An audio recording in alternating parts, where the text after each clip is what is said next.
আমি বলেছিলাম যে আগামীকাল তোমাদের যে টিউটোরিয়াল রয়েছে তার জন্য কিছু প্রশ্ন বলে দেবো জার্নালিজম অ্যান্ড মাস কমিউনিকেশনের উপর সেমিস্টার 2 স্টেট ইউনিভার্সিটির স্টুডেন্টদের।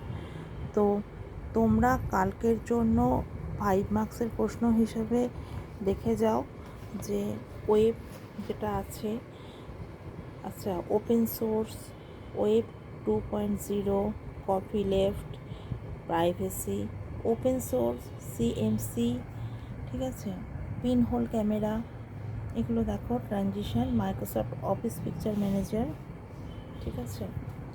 আরও কিছু বলে দিচ্ছি, একটু দেখে যাও। অনলাইন মিডিয়া শর্ট প্রশ্ন হিসাবে ডিজিটাল মিডিয়া, এগুলো দেখো। আর ওই ফটো জার্নালিস্টের ওপর কিছু প্রশ্ন করবে, পেজ মেকআপ, এগুলো বিট দেখবে। বিট আগের বার বিটের অনেকগুলো ভাগ এসছে, তো এবারে বিট রিপোর্টিং বলতে কী বোঝো। তো আমি তো ফাইনাল সাজেশন এখনও দিইনি, এগুলো দেখে যাও। আর বড় প্রশ্নের জন্য তোমরা দেখে যাও সংবাদপত্রের রিপোর্টিং ইউনিটের কাঠামো সংক্ষেপে দেখে যেতে পারো। আর সংবাদপত্রের নিউজ ডেস্কের কাঠামো, সম্পাদকের ভূমিকা, কার্যাবলী, ইউজার জেনারেটেড কন্টেন্ট কী, ঠিক আছে। 3 পয়েন্ট লাইটিং দেখে যাবে। আরও কিছু প্রশ্ন আছে, অ্যাডোবি ফটোশপটা একটু দেখবে। পিন হোল ক্যামেরা কিন্তু এবার তোমাদের জন্য ইম্পর্টেন্ট। সিসি দেখে যাবে। রেড বুল আই দেখবে, শর্ট প্রশ্ন আবার মিলিয়ে মিশিয়ে আমি বলছি,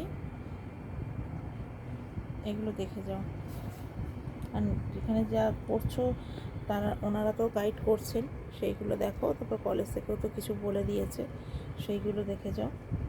যেমন একটা দেখতে পারো, আলোকচিত্রের ক্ষেত্রে লাইটিংয়ের গুরুত্ব, ন্যাচারাল ও আর্টিফিশিয়াল লাইটিংয়ের মধ্যে পার্থক্য উদাহরণসহ লেখো।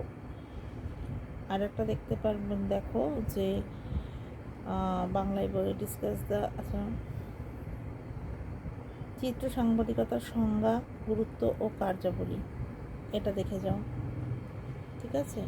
আর ডিজিটালের ওপর যেগুলো মানে অনলাইন মিডিয়া ফিডিয়া, সেগুলো ওগুলো দেখে যাও। যার যা বই আছে সেগুলো ফলো করো ভালো করে। আর এইভাবে তো নোট এখান থেকে এইভাবে লিখতে পারবে না, যারা আমার কাছে পড়ে তারা জানে তো কীভাবে করানো হয়।